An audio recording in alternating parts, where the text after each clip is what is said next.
So, yeah, I'm much quieter than Peter. One thing I never talk about from my testimony is my past.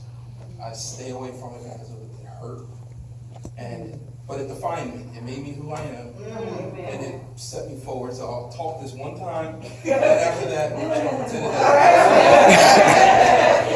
it doesn't. But in the grand scheme of brokenness, the one thing that actually stuck to me was the fact that God had a plan. Amen. And even through all of our brokenness, everything we do to ruin that plan stays in place, and you still participate whether you wanted to or not. Amen. So my verse is Jeremiah chapter 29, All right. 11 to 13. All right. Amen. For I know the plans I have for you, declares the Lord. Plans for welfare and not for evil, to give you a future and a hope.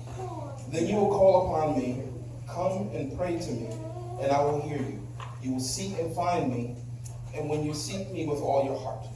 So that kind of speaks to my life, is that I came to God early, unintentionally,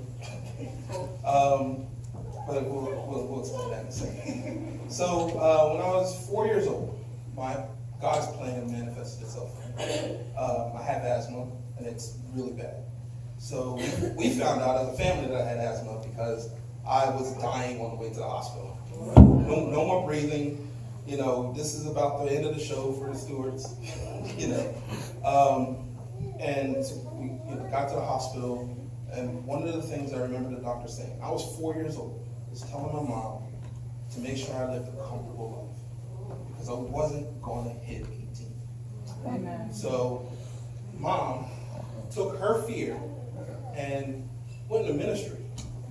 She put it before God, and then proceeded to drag her children everywhere she went. Much as we fought, much as we argued, we always went to church with mom.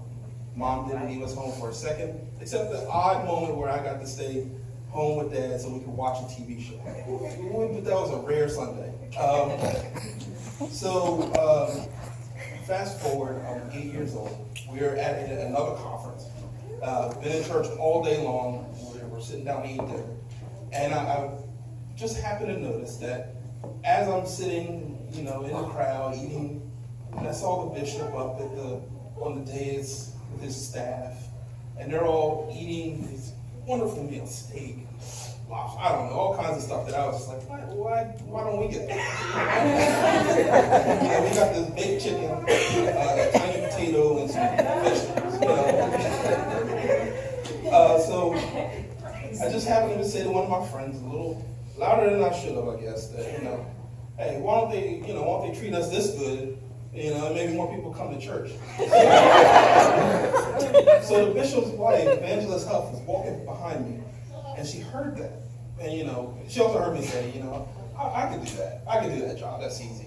And then I get to stay, So she came up and she said, hey, well, you think you can, then let's go talk to my husband. So mom, relatively new preacher, her son gets called before the bishop because he's running his mouth at a dinner. So, the horror, I saw the look of horror on mom's face as I'm walking up there. And the bishop pulled me, just took me to the side and he said, you want to sit here. It's going to take work. He said, it's a long path, it's a hard path, and you just told God you're going to do it.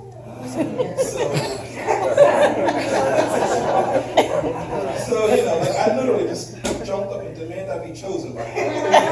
And he told me that God won't judge me for all of my successes. He's going to judge me for the people I chase away from him. Those souls I take out of God's hands. That's what I'm judged for. So I've always taken that to heart.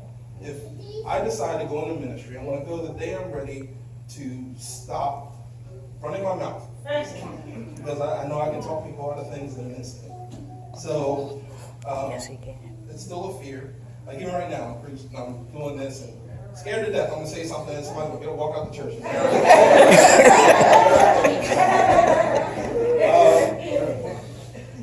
But after that, the bishop actually started really paying attention to me.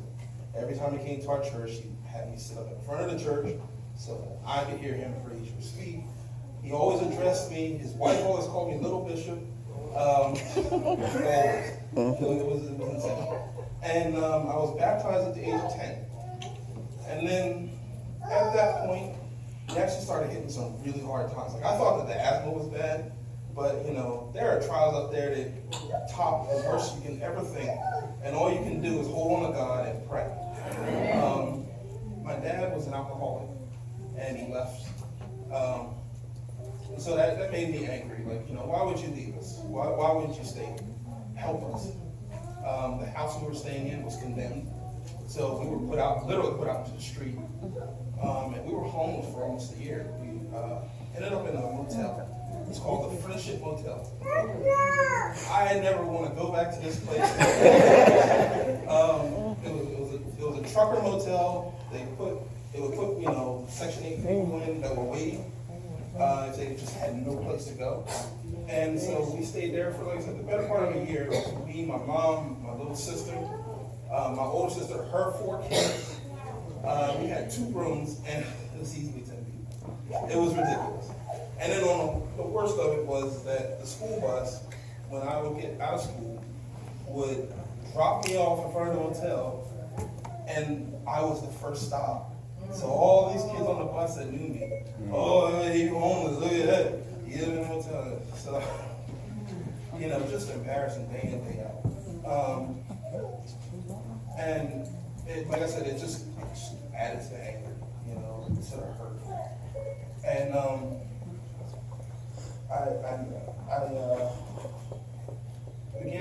got to high school, and actually one thing I did skip was that one thing God did do for me that no other member of my family got was, and this is almost a personal thing. She's not here, but I had a tutor. Her name was Cindy Pulora.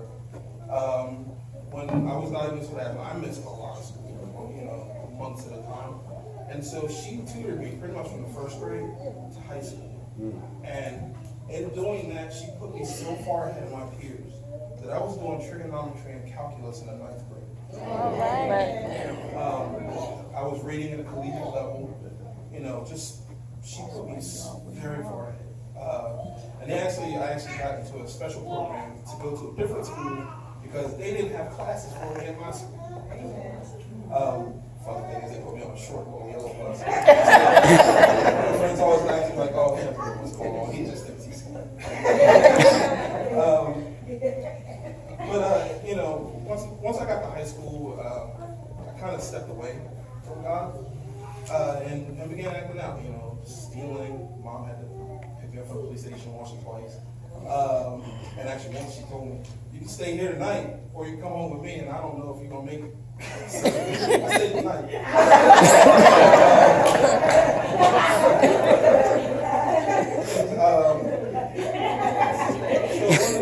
One of the pivotal moments for me was that in high school I got into a fight. It wasn't a fight that even had anything really to do with me. It was a friend of mine fought somebody. A friend of his was upset, came to me and said, well, I'm mad at your friend beating my friend. So I proceeded to beat him up. I don't know how the logic works, but that's what it is. So I was sent to counseling, to youth crisis counseling. And I met a counselor, his name was Mike. And this is where I think that I actually got my salvation started, where Jesus really started to work in my life. Because Mike made me question everything I thought and everything I did, and made me recognize all the advantages I had. Why was I wasting them? And so I actually stayed an extra year just with him to talk and led a few anger management classes because, I felt like I had something to offer once we were finished. And now, I'm very measured. Like I get upset, but I look at it like an investment. If I'm going to be upset about something, it's going to be worth it. And so when you see me walk around and I'm stomping, just follow me and see, because it's a good story. And so from that there, I was prepared to meet Pamela. So I met Pamela not long after that. And she was the first girl I was ever nervous about. Never, even to this day, that's the only woman that I will get kind of a little tongue-tied every once in a while. And so I knew that was the woman for me. And also she's a very firm, I stand by what I believe, you won't move. Okay. That's so off the wall, and I bounce off of her and I go right back where I should be. So yeah, that is me in this like summary version. But the trick to this whole thing here is just God's plan in my life. Because I have 2 brothers and 2 sisters. Not bragging, but I'm the one that had the overall least amount of trouble out of them. And even to this day, I don't have the problem they had. I thank God for that, and I really want to help. But they won't take my help. So I have to accept that it's up to them. So he set me apart from them because he took my weakness and he made it my strength. That fear and that anger turned into, drive. Like I push. And when I realize I'm getting anxious about something, when that fear is setting in, I know that overstates my welcome somewhere. Figure out what it is and move on past it. I actually stop and look at it now. And then on top of that, I go and challenge a bishop to, say, hey, I can do what you do. This is no problem. So now I've declared to God that I will be the one for you. Just give me time, I guess. And then the tutor gives me a great education, and the school system wasn't that good. So I was prepared to go to college and move beyond before I even got to high school. And then watching my mom and dad. Mom went to God with her fear. Dad just can't live with his fear. So mom, I watched, she took us to church, gave me a foundation that I would have never had. Amen. My dad gave in, but he didn't give up.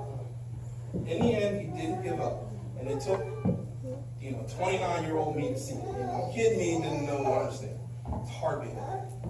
Everything you do is going to be in some way, some form, it's going to come flying back at you. But then when it's all said and done, it's actually the right thing that should have happened. It's just that when a father acts, it's such a harsh action that everyone's mad at you that you did something. As a dad, you just do it and you move on. My dad realized he was sick, he couldn't help the family. He removed himself. He still sent mom money. I didn't know that. So rather than drag us down with his sickness, he left. He kept supporting the family. And then, in the end for Dad, he was saved by God. He got to meet my in-laws, the Miners, and Mr. Miner and my dad turned into best friends overnight. And my dad said, this is the first time I've had a friend that didn't involve a train. And he was so happy. And I remember how guilty he felt because he was too sick at the time to stay up that night with Mr. Miner. And so then a few months later, he passed away. But it wasn't before he and mom reunited. Amen. Thank God for that. Because, mom told me that Dad came out of his coma and refused to get up the ghost until she showed up so he could say goodbye. And so that just made me proud. That my dad was a man all the way to the end, even though I as a child didn't understand. And then, just in my dad being so accepting of Mr. Miner, I was pointed to another father. Mr. Miner has helped me through my college, through marriage, through day-to-day life, like my dad wanted.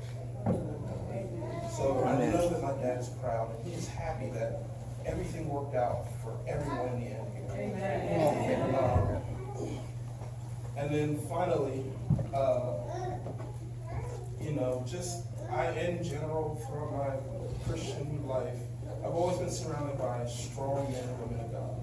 My aunts, my mom, various pastors, Apostle, Pastor Lisa, just have always been there, being who they are. So let me see that I don't need to stop being Lamar. I just need to be Lamar in Christ. Amen. Amen.